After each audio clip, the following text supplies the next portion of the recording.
bem com vocês? Espero que vocês estejam muito bem, que tenham tido um maravilhoso fim de semana, uma ótima segunda-feira e que estejam preparados para mais uma belíssima semana de aula de ciências, física, química e biologia, na verdade física, né, o que a gente tem se detido nesses últimos dias. Hoje a gente vai encerrar o C1, né? Toda essa parte introdutória da física que nós estamos vendo, essa parte de mu, movimento uniforme, move, movimento uniformemente variado, a gente vai encerrar hoje, né? Vai ficar alguns exercícios, algumas coisas ali que a gente não fez, porque a gente está dando prioridade para aquilo que vocês vão conseguir entender aí na casa de vocês e depois a gente rever algumas coisas, alguns conceitos, mas o importante é que aos pouquinhos aquilo que é viável vocês estão conseguindo aprender, eu estou conseguindo passar para vocês e acho que a gente tem conseguido gerar uma aprendizagem de forma significativa, beleza? Então a gente está chegando ao final do C1. Vamos terminar hoje falando sobre equação de Torricelli. Então, quem é Torricelli? Daqui a pouco você vai saber. Então, pega papel, caneta, caderno, pega o C1 pela última vez e vamos lá. Cabeçalho, Escola Terra Mater, São José dos Pinhais, a data de hoje, julho de 2020, conteúdo equação de Torricelli. Então, Torricelli, um físico que vai desenvolver essa equação que nós vamos falar hoje para movies. Então, a gente viu na última aula o move, né? Então, vamos só na habilidade assimilar os movimentos nos quais o tempo é desconhecido. Então vejam, quando a gente falou sobre mu, a gente estava falando de um movimento uniforme, no qual a velocidade seria constante no percurso todo. Então é como se eu tivesse a capacidade de lançar, por exemplo, uma bolinha com uma velocidade que fosse constante o percurso inteiro, durante um tempo inteiro. No Move, nós vimos então que são aqueles movimentos que nós vamos realizar, por exemplo, com o nosso carro, que vão ser movimentos variáveis, ou seja, que não têm uma velocidade constante e que vão ter uma aceleração tanto retrógrada quanto retardada ali, né? Quanto positivas também, né? Então, dentro do Move, nós tínhamos exemplos como, por exemplo, ir com o meu carro daqui na escola. Né? Então eu saio, vou parar na lombada, onde eu vou ter que reduzir a aceleração, a minha velocidade vai cair, depois eu vou ter que pisar no pedal, acelerar mais um pouco, a minha velocidade vai aumentar. Então ao longo do trajeto a velocidade varia como um todo. Então esse é o movimento uniformemente variado. Tudo isso dentro de um espaço de tempo, né? Então quanto tempo o prof leva daqui lá na escola. Tá, mas vão existir alguns casos, somente, exclusivamente, aqui dentro do Move, em que nós não vamos ter o tempo de duração de um movimento. Então, eu não tenho acesso ao dado de quanto tempo eu levo daqui na escola. Porque eu nunca fui, é a primeira vez que eu estou realizando esse trajeto, eu não tenho como dizer para você o tempo que eu vou levar. Ou eu não consegui ver o horário, não consegui marcar que hora que eu estava saindo de casa, e eu estou indo sem saber quanto tempo eu levei. Tá, como eu vou fazer aquele cálculo? Porque vocês lembram que lá na fórmula do Move tem o t lá, né, que representa o tempo final menos o tempo inicial, né, que foi o tempo que eu saí da minha casa para me deslocar até a escola. Como eu vou calcular se eu não tiver esse tempo? E aí entra o Torricelli, que vai desenvolver uma equação para que a gente realize esse cálculo quando a gente não tem essa informação sobre o tempo. Então vamos chegar mais perto do quadro para a gente entender.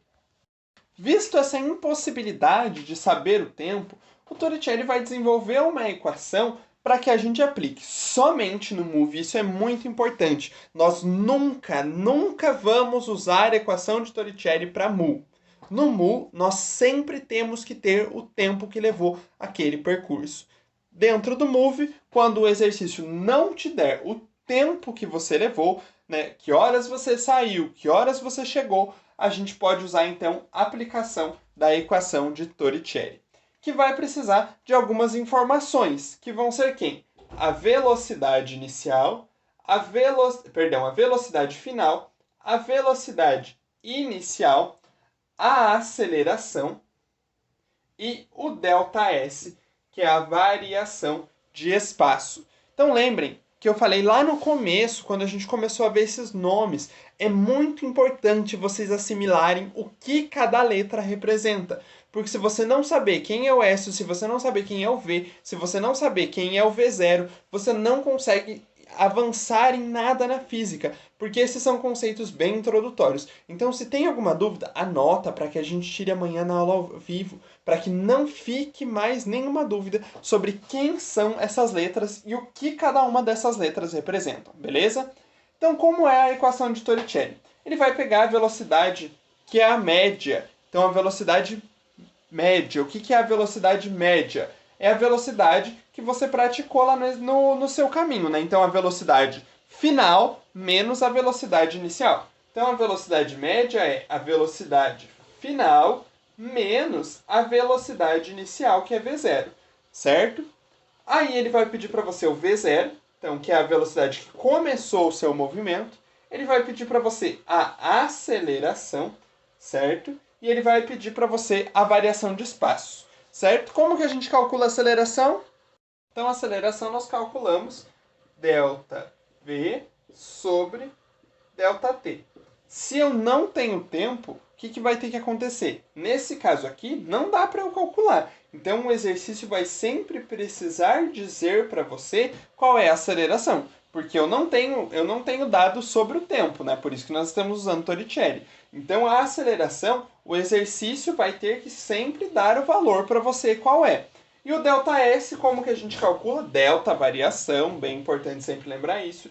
S, deslocamento, espaço, então é o meu S final menos o meu S inicial. Então, aonde eu comecei o meu deslocamento e aonde eu terminei o meu deslocamento. Tendo todos esses dados, aí a gente vai conseguir calcular um move dentro de uma equação de Torricelli sem ter o meu valor de tempo, né? Então, o tempo aqui ele é uma incógnita que a gente não tem. Lembrando sempre, a aceleração, o exercício precisa te dar, porque senão não tem como calcular a aceleração sem ter o valor do tempo, beleza? Então, quando o exercício quiser que você calcule um move, no caso, sem o tempo, você vai aplicar a equação de Torricelli, que é essa equação bonitinha aqui, que você não precisa decorar, você só precisa entender, certo? E aí, esses valores o exercício vai ter que te dar para que você consiga, então, aplicar e fazer uma substituição aqui. Vamos fazer um exercício para compreender? Então, vamos usar um exemplo onde o exercício quer de você, né, saber qual é a sua aceleração num move e ele não te dá o tempo. Ele dá para você que a velocidade final é 2, ele dá para você que a velocidade inicial é 0, ele dá para você, não dá para você a aceleração, que você precisa saber, e ele dá para você que a variação do espaço, né, vamos dizer que o exercício já te deu e foi bonzinho, também é 2. O que a gente vai fazer? Substituição.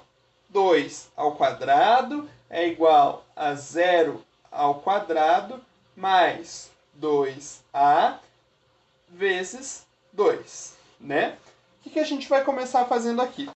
Então, rapidamente, 2 ao quadrado é 4, 0 ao quadrado é 0, mais 2a vezes 2. Esse 2 aqui está multiplicando, vai passar para lá dividindo. 4 divididos por 2 é quanto? É 2, certo?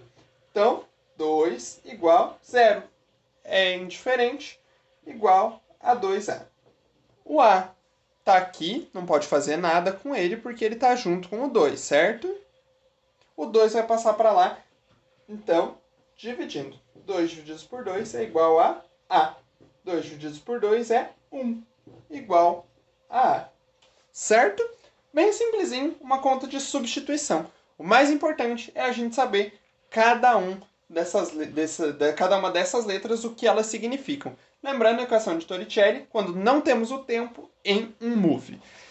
Beleza? Show de bola? Vai ter um exercício para vocês assimilarem e amanhã a gente tira mais dúvidas. Por hoje é isso. Um forte abraço, um beijo e vencemos o C1. Na próxima semana a gente retoma novos conteúdos. Até amanhã no nosso Momento ao Vivo.